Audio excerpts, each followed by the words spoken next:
నమస్తే తెలంగాణ ఇలా బ్యానర్ ఐటమే మరి చెస్సులో రాజు రాజు బొమ్మ వేసింది. చెస్ ఎరికేనా మీకు? చదరంగం అంటారా?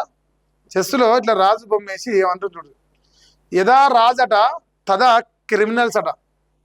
ఎవరి ముఖ్య నేత నోట అరాచక భాష వస్తుందంట.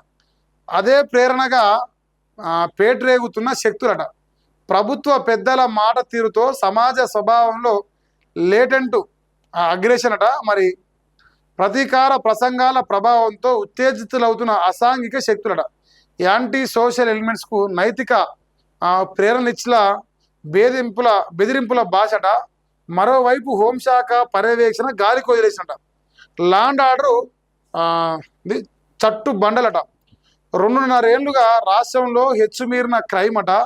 ఎన్సీఆర్బి ఆందోళనట. హత్యలు, పిల్లలు, మహిళలపై అఘాయిత్యాలు అదుపు తప్పుతున్న నేరాలట. నిందితులకు అంటగాగుతున్న కాంగ్రెస్ నేతలట.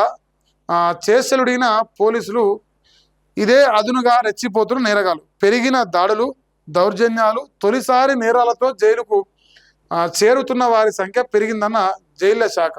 షాబాదు హత్యాకాండ లాంటివి నేర ప్రేరణ ప్రభావమేనంటున్న విశ్లేషకులు మరి చెప్తుర్రట. ఇది నేను చెప్పలేదు, ఇక రాసిదు. పేగులు తీసి మెడలో వేసుకుంటా. ఎవరి స్టేట్మెంట్లు? మా రేవంత్ అనే. పేగులు తీసి మెడలో వేసుకుంటా, లాగులు తొండల వదులుతా, మూసిలో పండబెట్టి తొక్కుతా, అడ్డొచ్చిన వాళ్ళను బొంద పెడతా, ఒక్కొక్కరిని కోసి రక్తం పొలాలకు చల్లాలే. ఇప్పుడు మేము తిరిగితే నొప్పి వచ్చే, మీరు ఎన్ని తిట్టవచ్చు, ఎంత గలీజ్ పదాలైనా వాడచ్చు, మేము వాడితేనే నొప్పి వస్తున్నది.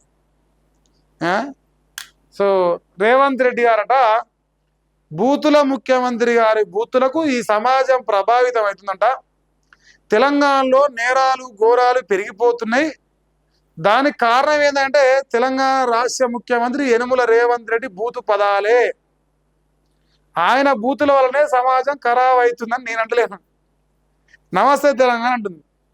అంటే రాజు ఎట్లుంటే ప్రజలు గట్టి ఉంటారన్నట్టుగా రాజే కిరాతకుడు అయ్యిండు. అందుకే సమాజంలో ప్రజలు కూడా హంతకులుగా మారుతున్నారు. ఎందుకంటే ఆయన నేరాలను ప్రోత్సహిస్తూ ఇట్లా పండబెట్టి దొక్కుతా, పేగులు వేసి తిత్తా,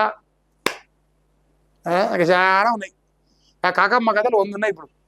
సో ఇట్లా రేవంత్ రెడ్డి గారు ఈ రాష్ట్ర ప్రజల్ని మోసం చేస్తుండు, ముంచుతుండు, సంపేతందుకు ఒక ప్రేరణగా నిలబడుతున్నట్టు. ఇది నేనంటలేను, నమస్తే తెలంగాణ అంటుంది, నాకేం సంబంధం లేదు. ఒక మనిషి తాలూకు వ్యక్తిగత ఆలోచన ధోరణి సమాజపు ఆలోచన ధోరణిగా మారినప్పుడు ఆ సమాజం కుళ్ళిపోతుంది.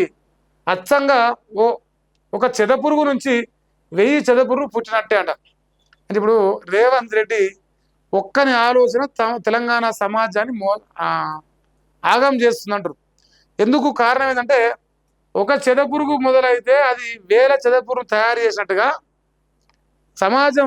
సమాజంలో ముఖ్యమంత్రి స్థానంలో ఒక పెద్దన్న స్థానంలో కూర్చున్న రేవంత్ రెడ్డి ఒక చెదపురుగులాగా తయారైండు. ఆయన 1000 మంది చెదపురుగులను తయారు చేస్తుండు ఆయన భాషతో అంటారు. మా రేవంత్ అనే ప్రేమతో మరి నీ భాష సరి చేసుకున్నా. సో నా భాష సరి చేసినా కానీ మా రేవంత్ అన్న భాష సరి కాదు. ఇది బాజాప్తా చెప్పగలను. సరి కాదు కాక కాదు.